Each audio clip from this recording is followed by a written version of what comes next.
giờ này còn nhớ không đến ân tình xưa, trong lòng còn vẫn vương ánh mắt hôm nào. Nhân duyên ta trái ngang, lời thề nào cũng than. Xin nguyện kiếp mong chờ, dẫu thế gian hững hờ.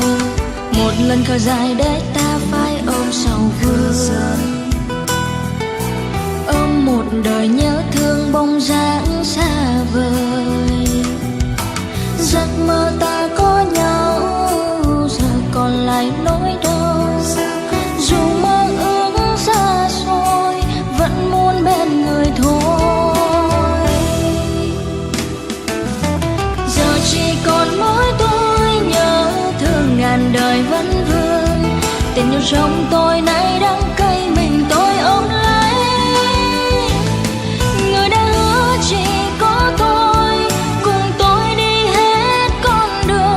Giờ nhìn xem giờ đây chính ai rời bỏ ai. Giờ người nhẹ nhàng nắm tay với ai hẹn thề đắm say. Mặc cho tôi ôm bao đớn đau, người đâu có thấu. Người ôm lấy hình bóng ai, ngọt ngào như tôi lúc ban đầu. Giờ thì tôi cũng đã hiểu ra chuyện tình chúng ta.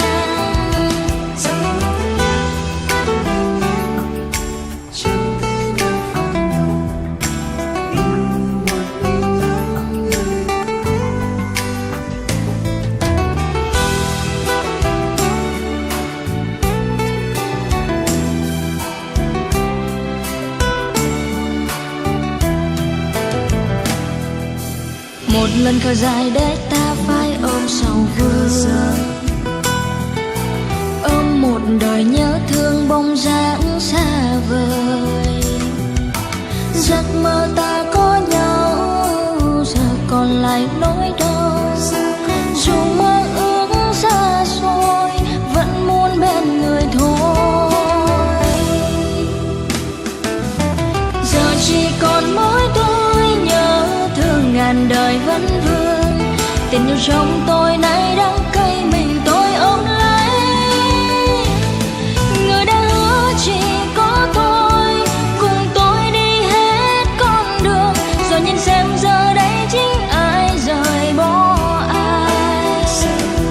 Giờ người nhẹ nhàng nắm tay với ai hẹn thề đắm say. Mặc cho tôi ôm bao đớn đau, người đâu có thấu.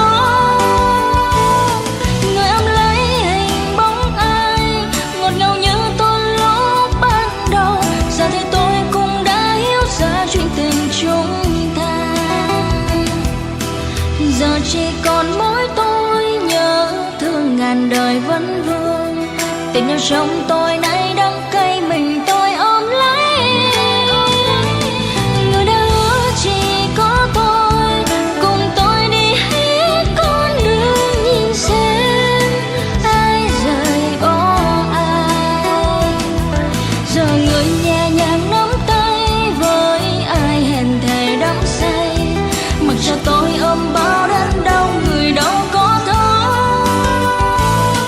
Người ôm lấy hình bóng ai, ngọt ngào như tôi lúc xưa. Giờ thì tôi cũng đã hiểu ra chuyện tình chúng ta. Giờ thì tôi cũng đã hiểu ra chuyện tình chúng ta.